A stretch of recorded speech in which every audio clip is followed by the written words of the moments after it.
Bonjour tout le monde, je m'appelle Rebecca Noel Protzman et voici mon mari Bill Protzman. Aujourd'hui, je vais vous raconter l'histoire des vacances les plus mémorables de ma vie, notre lune de miel. Mon mari et moi, nous nous sommes mariés le 11 novembre 2011. Le 12 novembre, nous avons dit au revoir à nos parents à la gare de San Diego et sommes partis pour traverser les États-Unis en train pour notre lune de miel. Depuis plus de 200 ans, les couples américains voyagent en train aux chutes de Niagara en lune de miel. Nous avons donc décidé de commencer notre voyage de cette manière traditionnelle. Nous avons pensé que ce serait tellement romantique. Au début de notre voyage, notre train est tombé en panne et nous avons dû changer. Pendant qu'ils apportaient un nouveau train, on a attendu dehors sur le quai. Il pleuvait fort et beaucoup de gens étaient mouillés et en colère. Par contre, pour mon mari et moi, c'était vraiment drôle. Après être montés dans un nouveau train, on a dormi dans notre couchette, on s'est promené le long des couloirs et on a mangé avec des étrangers dans la salle à manger. La première ville que nous avons visitée était Chicago, pendant 5 heures seulement, mais nous avons pris un bon repas italien et avons marché près du lac.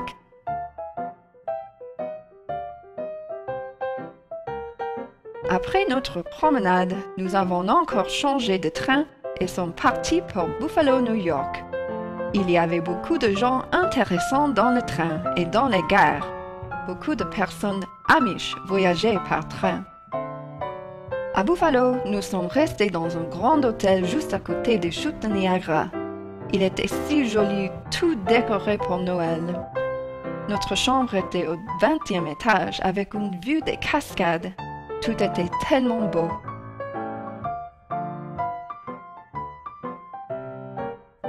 Le soir, nous avons exploré le village autour des chutes et on a vu les lumières de Noël sur tous les arbres. Pendant la journée, nous sommes descendus la cascade dans le chemin de fer incliné et nous avons visité le musée qui raconte les histoires de toutes les personnes qui sont tombées dans la cascade. La première personne à conquérir la cascade dans un tonneau était Annie Edson Taylor, l'héroïne de Horseshoe Falls. Après 2 jours à Buffalo, nous avons voyagé par train à New York City. On a rencontré beaucoup de gens fascinants dans le train, mais le plus intéressant était un garçon aveugle nommé Julien, qui voyageait à New York avec sa mère. Nous avons causé des vieux films et de la musique et il nous a tout raconté de sa vie. Jusqu'à ce jour-ci, nous sommes toujours amis de Julien. Quand nous sommes arrivés à la gare de Madison Square Garden, il y avait un concert de Katy Perry qui commençait et il y avait des centaines de petites filles aux perruques roses et bleues partout.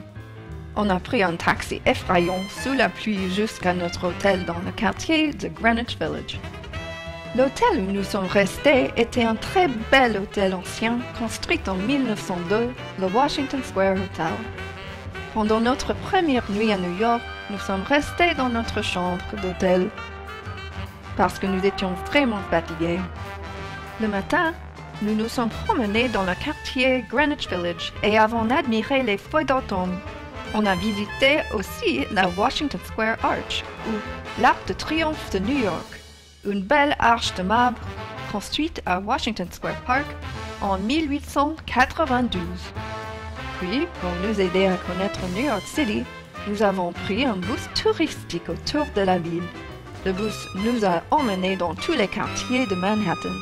Il y avait beaucoup de choses incroyables à voir. On dit que l'automne à New York est vraiment le meilleur. Dans le centre de Manhattan, on a fait du lèche-vitrine et on s'est promené dans les grands magasins où les décorations de Noël étaient magnifiques.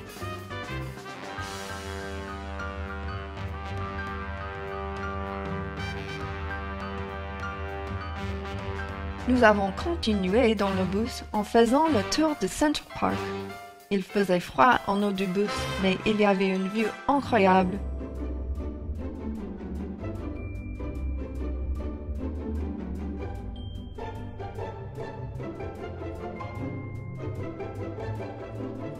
nous sommes descendus du bus dans la batterie et avons fait un tour en ferry autour de la Statue de la Liberté.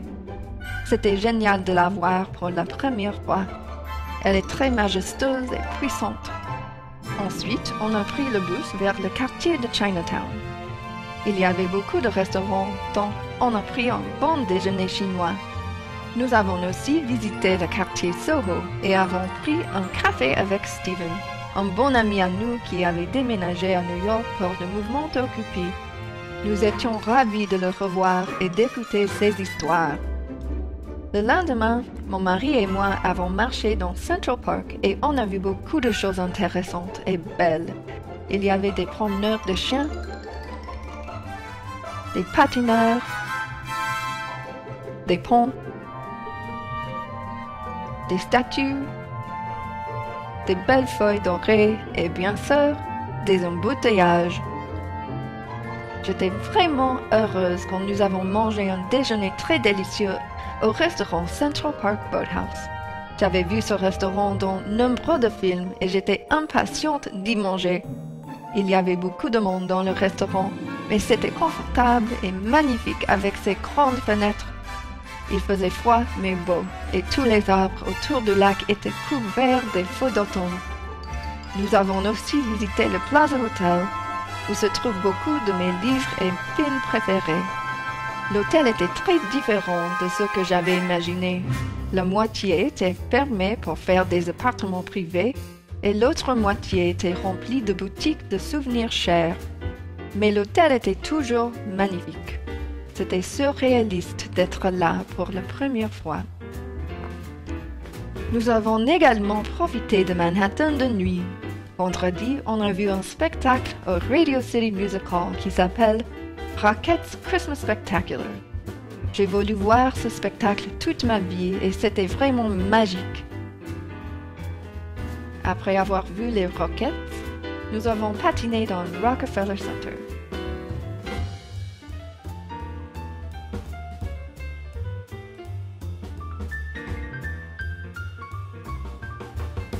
Le soir suivant, nous sommes allés voir un autre spectacle au théâtre Sondheim sur Broadway, Anything Goes avec Joel Grey. C'est l'une de mes pièces préférées parce qu'elle a de la musique joyeuse, des claquettes et elle se déroule dans les années 1920. Les acteurs étaient incroyables et j'ai pleuré et souri pendant toute la performance. Après Anything Goes, nous sommes allés au restaurant célèbre qui s'appelle Sardi's, où il y a plus de 720 caricatures de personnages célèbres sur les murs. Nous avons mangé de la soupe à l'oignon, de la charcuterie et bu des vodka citron. Dimanche, mon mari et moi avons fait une visite à Harlem et sommes allés à un service religieux. Il y avait de la musique gospel et nous avons dansé et chanté avec la chorale. Après le service, nous sommes allés au Cotton Club où il y avait plein de cuisine du Sud, ou ce qu'on appelle soul food. Un groupe de gospel était là et ils ont joué des chansons inspirantes pendant que nous mangions. Pour célébrer notre dernière nuit à New York, nous sommes allés dans un club de comédie près de notre hôtel et on a mangé un repas thaï. Avant de partir à New York, mon mari et moi avons décidé de goûter la meilleure pizza de New York. Nous sommes allés à Bleecker Street Pizza à Greenwich Village pour le déjeuner et c'était vraiment la meilleure pizza que j'ai goûtée de ma vie. Nous sommes ensuite allés à la gare Grand Central pour prendre notre train pour la Nouvelle-Orléans. On a encore voyagé toute la nuit pour y arriver. Le train était petit et vieux et il avait seulement un étage. Alors, les tremblements et le bruit étaient pires que les nouveaux trains. À vrai dire, notre chambre était une rumette et très minuscule avec un lit simple. Nous avons dû partager le lit et le pire moment de notre voyage était le grand effort qu'on a fait pour dormir dans ce petit lit, dans ce train brouillon. Nous avons voyagé à travers de la Pennsylvanie, la Virginie, l'Alabama et le Mississippi et nous étions très heureux d'arriver à la Nouvelle-Orléans. Notre hôtel, un très bel immeuble ancien qui s'appelle Hôtel Montelion, se trouvait dans le quartier français.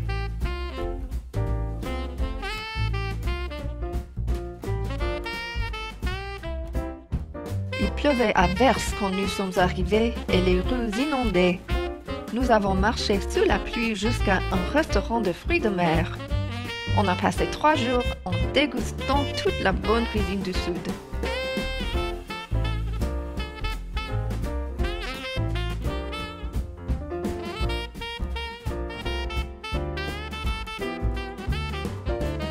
Tous les jours, nous marchions dans les rues et écoutions du jazz. On a fait nos achats de Noël dans les boutiques. Des œuvres d'art, des masques et des peurs de Mardi Gras et des poupées vaudou. Nous avons vu beaucoup de choses intéressantes dans le quartier français de la Nouvelle-Orléans. On a écouté des groupes de rue, pris des photos de vieux bâtiments et des bateaux à vapeur sur le fleuve Mississippi et pris un café et des beignets au Café du Monde. Leurs beignets, recouverts d'une montagne de sucre, étaient meilleurs que tous les beignets que j'avais goûtés. Peut-être on y était trop souvent. J'avais tellement hâte quand, dans une cour de rue Bourbon, nous avons même trouvé une statue de mon trompettiste préféré, Louis Prima. Nous étions à la Nouvelle-Orléans pour Thanksgiving et nous avons mangé notre dîner spécial dans un restaurant célèbre qui s'appelle Arnaud's Jazz Bistro. Les plats d'Arnaud étaient délicieux, dinde fumée, soufflé au fromage et pour le dessert, une tarte au pécan. On a bu des mint juleps et des martinis aux pêches et on a passé une très belle soirée de Thanksgiving. Avant de quitter la Nouvelle-Orléans, nous avons fait un tour en bateau sur le fleuve Mississippi et avons écouté l'un de nos groupes de musiciens préférés, les Dukes of Dixieland. Nous sommes rentrés à San Diego en traversant Texas par train, en regardant des films, en écoutant de la musique et en regardant le paysage défiler. J'étais très heureuse de revoir mes enfants à San Diego quand nous sommes arrivés. Nous avions tellement de cadeaux et d'histoires pour eux.